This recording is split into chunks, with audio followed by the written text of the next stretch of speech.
So now we turn to that question of how do you prove the case? How do you prove a case of religious discrimination? We talked a lot about this in terms of race and sex and national origin. How do you prove a case of religious discrimination? Well, proving the case is different because of the duty of an employer to accommodate religion. Now, the law provides two means of bringing a claim for religious discrimination. There's two theories that can be used to support a claim of religious discrimination. And the first is an employee can bring a claim that the employer treated him differently because of religion. This is classic disparate treatment. I was treated differently than someone else in a similar situation because of my religion. The second way to bring a claim is to bring a claim alleging that the employer failed to accommodate the employee's religion. And we'll talk about this accommodation process in a minute. But accommodation is going to be another way in which the prohibition on religious discrimination differs from the other types of prohibitions. So we start with disparate treatment analysis. Disparate treatment analysis, again, requires different treatment because of religion. And the prima facie case of disparate treatment based on religion is the same as for other Title VII classes. You must be a member of the protected class.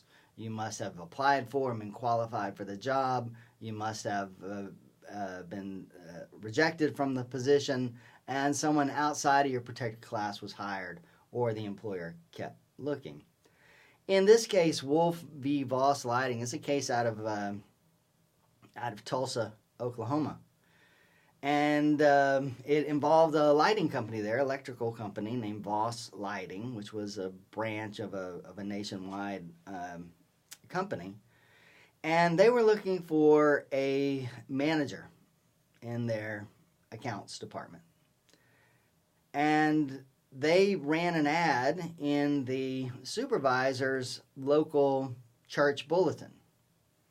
Now, one of the members of the church saw the ad in the church bulletin, and although he was not interested in the job, he referred it to a friend of his, Mr. Wolf, who met all the qualifications for the job.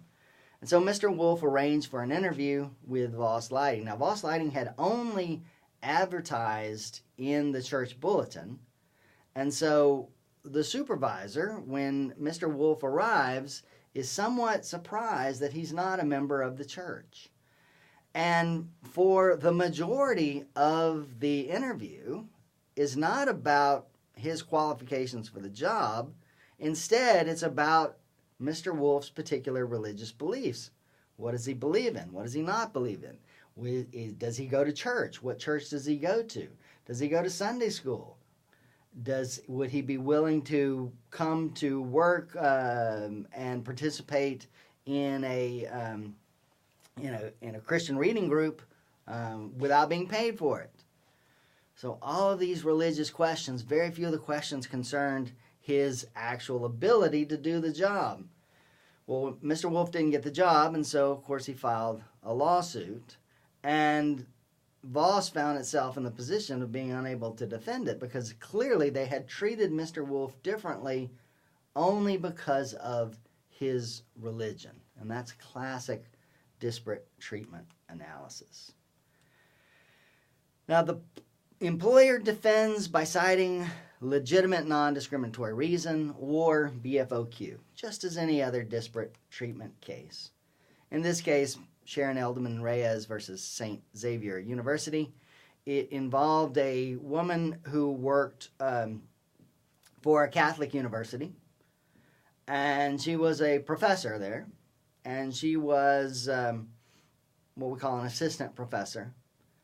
And assistant professors are on the tenure track, and then at some point you make an application for tenure. Tenure is going to, with the decision to grant tenure, is going to be based on your teaching abilities, on your research skills, as well as your service to the university. And so she applies for tenure. She's been somewhat successful as a professor and applies for tenure and is denied tenure. Now, Miss Edelman-Reyes believes that she was denied tenure because she's Jewish and she's working in a Catholic university. And she has some evidence of that in terms of comments that her department head had made regarding Jews and about Miss Reyes individually. Nevertheless, the university is able to establish that this decision had nothing to do with religion, and that in fact Miss Reyes was denied tenure in the same way that many other people are denied tenure, that if you don't meet the requirements, you don't get tenure. And if you don't get tenure, you actually have to leave the school. It's a up or out type situation. So this is an example, however, of were able to establish the legitimate non-discriminatory reason as a defense to this disparate treatment claim.